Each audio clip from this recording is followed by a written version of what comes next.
Gugus Tugas Percepatan Penanganan COVID-19 menyebut 60% orang yang terjangkit virus corona tidak merasakan gejala gangguan kesehatan. Masyarakat diimbau waspada dengan kondisi ini dan berikut data kasus COVID-19 di Indonesia 17 Juli 2020.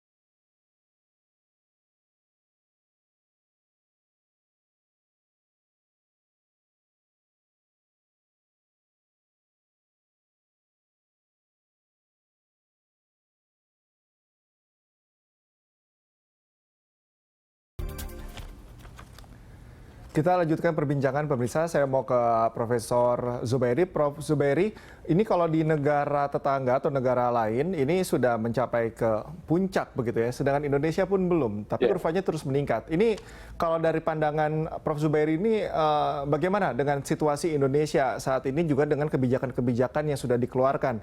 Ini juga banyak yang bertanya-tanya mengenai kapan kira-kira kita bisa mencapai puncak dari COVID-19 ini, Prof. Kalau boleh saya nambahkan sedikit yang mengenai asimptomatik tadi dulu ya. Oke, silakan Prof. Oke, jadi asimptomatik kan ada dua. Yang satu adalah pre-simptomatik, artinya orang ini satu saat akan muncul gejala dan sakit, dan pada waktu itu dia menular. Sedangkan asimptomatik yang lainnya adalah mulai dari infeksi sampai sembuh, dia tanpa gejala. Maka memang lebih baik hati-hati karena sebagian asimptomatik adalah satu saat akan muncul gejala dan kelompok ini menular itu saja.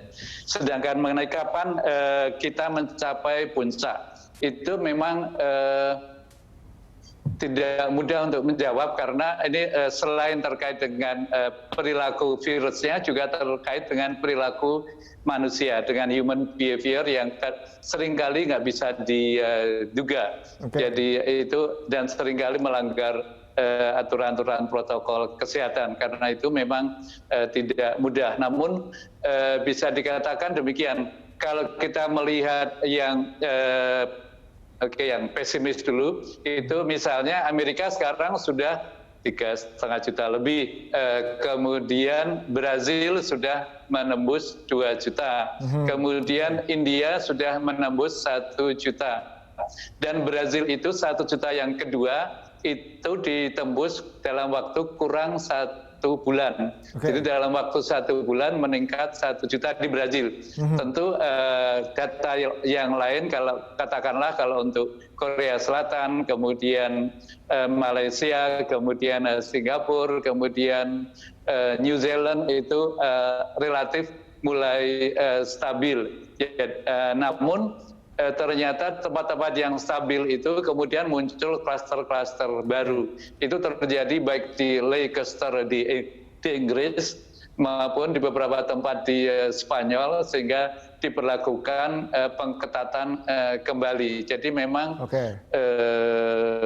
kapan kira-kira, nah kalau menurut praduga yang lalu kan para ahli bilang sekitar 95 sampai 106 ribu itu bulan Mei Juni. Sekarang sudah bulan Juli, jadi itu yang lalu tentu keliru karena mungkin datanya kurang lengkap. Nah untuk yang sekarang ini kalau melihat kondisi kita terus naik di atas 1.000 terus, jadi masih perlu waktu agak lama, mungkin sekitar 1 bulan baru melandai.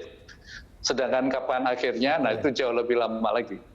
Oke, Prof. Zubairi, mungkin terakhir singkat saja himbauan untuk masyarakat, Prof, yang masih bandel nih, nggak menuruti protokol, apa himbauan dari Prof. Zubairi? Iya, ada beberapa tempat di mana penularan amat mudah terjadi, yaitu kalau kita ada di ruangan yang tertutup bersama orang lain dan cukup lama, apalagi kalau kita bicara. Artinya itu bisa terjadi di restoran, waktu makan tentu kita buka masker, setelah makan biasanya kita ngobrol dengan teman-teman yang kita undang, jadi itu berisiko tinggi. Yang kedua, kalau nonton bioskop, jadi tunda dulu tuh pembukaan bioskop. Yang ketiga, naik kendaraan umum, apakah itu bis atau kereta api atau pesawat terbang. Bahkan pesawat terbang, naik pesawat Qatar pun selain pakai masker harus pakai pelindung muka, pakai facial shield. Demikian pula kalau ke gereja atau ke masjid, atau kalau kita lagi syukuran, jadi syukuran lulus atau syukuran pernikahan, itu harus amat hati-hati. Oke. Prof. Zubairi, terima kasih sudah meluangkan waktunya untuk kami.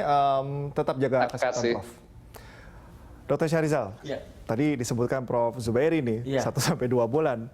Ini dengan kondisi sekarang, kemudian kurvanya meningkat, ditambah lagi sekarang ada PSBB transisi, beberapa kegiatan ekonomi juga dibuka.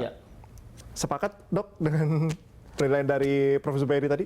Iya, tapi saya kira begini. Jadi kalau kita lihat 213 negara, ya sebetulnya 80% dari negara dari 213 negara itu sudah mengalami wabah terkendali, ya bahkan hampir selesai. Jadi ada 20% memang, sekitar 50-an lah negara yang di mana masih berfluktuatif, termasuk Indonesia.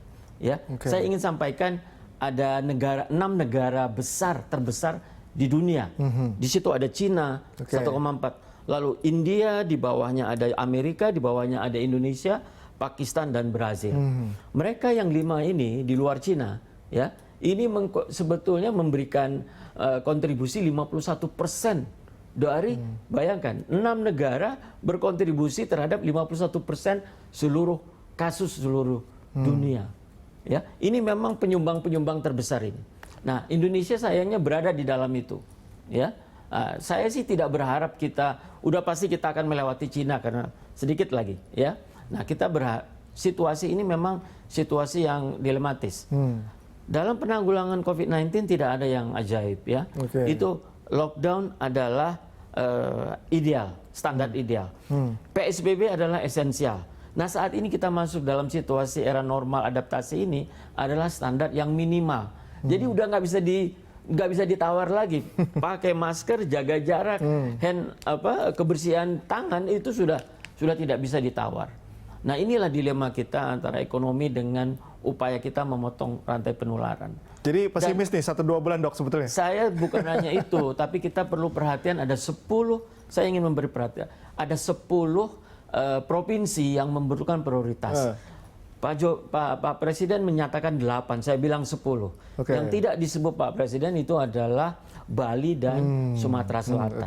Kenapa? Karena mereka berkontribusi terhadap 10 ini, kontribusi terhadap 80% kasus se-Indonesia. Dan angka rata-ratanya 43% dalam 2 minggu terakhir. Rata-rata 43% itu meningkat 10. Ya, rata-ratanya 43% peningkatan kasus barunya. Jadi saya kira memang situasi ini situasi yang cukup pelik, ya. Jadi artinya kita harus lebih serius di dalam situasi yang kelonggaran ini. Dr. Syahrizal, terima kasih atas waktunya. Ini banyak sekali pencerahan yang kita dapatkan nih hari ini. Dan tetap jaga kesehatan. Semoga kita cepat ini keluar dari pandemi ini. Terima kasih. Sama-sama, Bu.